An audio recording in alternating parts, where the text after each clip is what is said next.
Tinanggap ni Police Brigadier General Christopher Abescia, Regional Director ng Police Regional Office Bangsamoro Autonomous Region, ang 34 na motorsiklo mula sa pamahalaang panlalawigan ng Maguindanao del Sur sa ginanap na courtesy visit at turnover activity sa Talayan nitong ika-21 ng Mayo.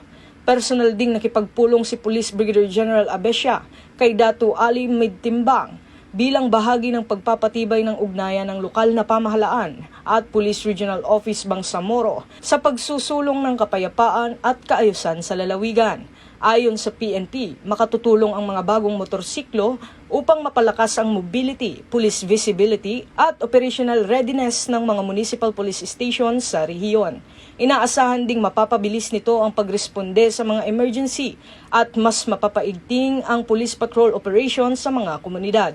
Nagpasalamat naman si Police Brigadier General Abescia sa patuloy na suporta ng provincial government sa kapulisan at binigyang diin na malaking tulong ang mga karagdagang mobility assets para sa mas episyenteng paghahatid ng serbisyo at pagpapanatili ng seguridad sa Bangsamoro Region. Patuloy namang isinusulong ng Philippine National Police ang adhikaing bagong PNP para sa bagong Pilipinas, serbisyong mabilis, tapat at nararamdaman.